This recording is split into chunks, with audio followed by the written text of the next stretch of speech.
Shalom, selamat pagi, selamat berjumpa kembali dalam kasih Tuhan.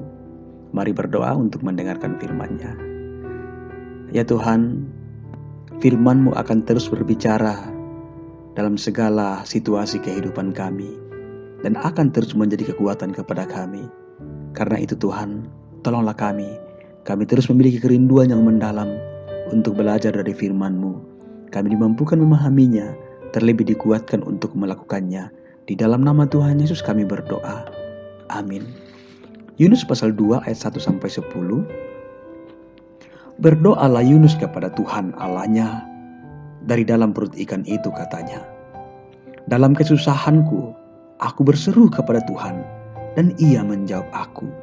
Dari tengah-tengah dunia orang mati aku berteriak dan Kau dengarkan suaraku.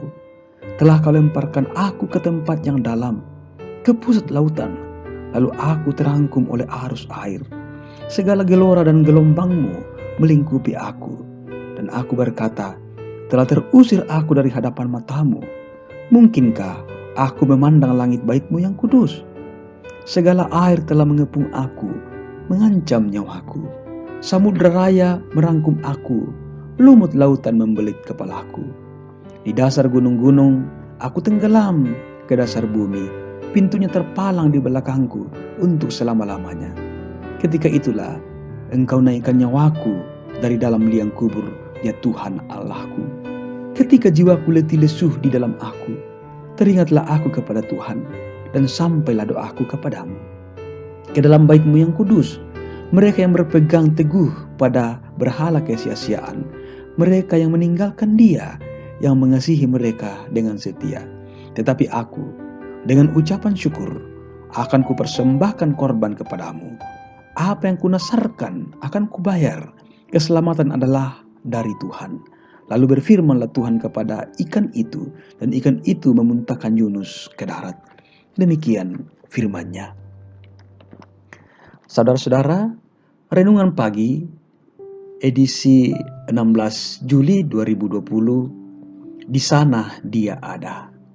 Saudara-saudara, setiap orang punya kesempatan berada di tempat baik.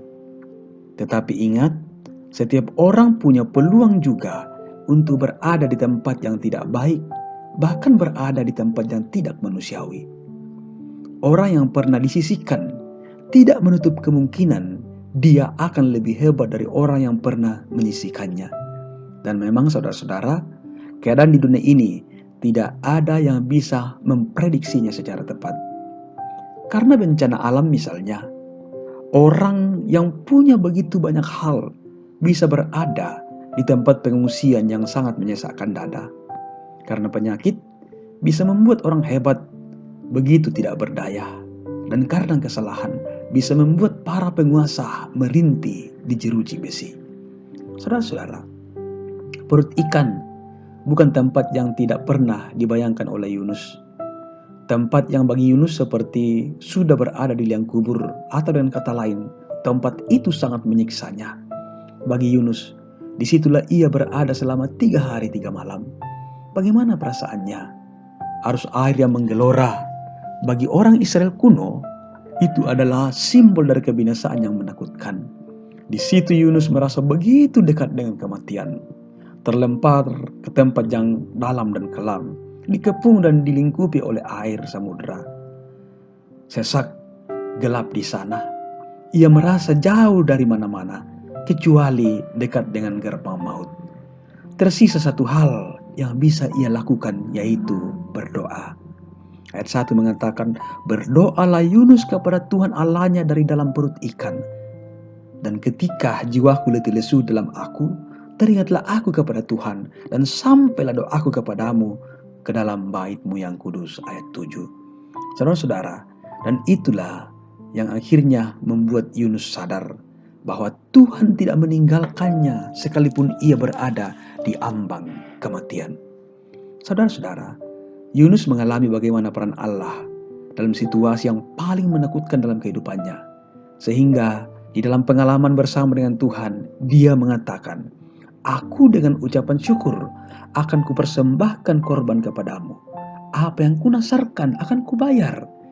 Dan pada akhirnya saudara-saudara, Yunus tiba di satu titik pengakuan yang paling inti, yang paling tinggi dalam kehidupannya adalah my salvation belongs to the Lord.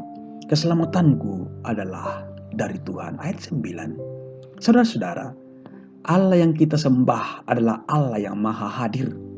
Hadir dalam tempat yang kita anggap menyenangkan, pun hadir dan berkarya dalam tempat yang kita lihat itu sangat sulit. Tempat yang sangat tidak menyenangkan, sangat pengap, bahkan sangat buruk. Dan saudara-saudara, mungkin ada yang ada dalam bilik rumah sakit saat ini, dalam kamar tahanan, dalam pengadilan. Mungkin ada yang dalam pengungsian saat ini. Mungkin juga ada yang ada dalam ruangan isolasi saat ini. Saudara-saudara, lakukanlah hal penting ini. Datanglah kepadanya. Berdoa dalam pengharapan yang utuh kepada Tuhan seperti yang pernah dialami oleh Yunus. Percayalah, itu tidak akan sia-sia karena di sana Dia ada. Kehadiran dan rengkuhan Tuhan tidak dapat dibatasi oleh kondisi apapun di dunia ini. Saudara-saudara, Tuhan mengasihimu bagaimanapun keadaanmu saat ini. Ia tidak ingin melihatmu terluka. Karena itu, berdirilah teguh dan rasakanlah kasih-Nya, sebab tangannya selalu menopangmu. Belajar dari pengalaman Yunus bersama Tuhan, Tuhan selalu mengharapkan kita datang kepadanya untuk dipulihkannya, untuk sebuah kehidupan yang lebih baik, kehidupan yang bermartabat.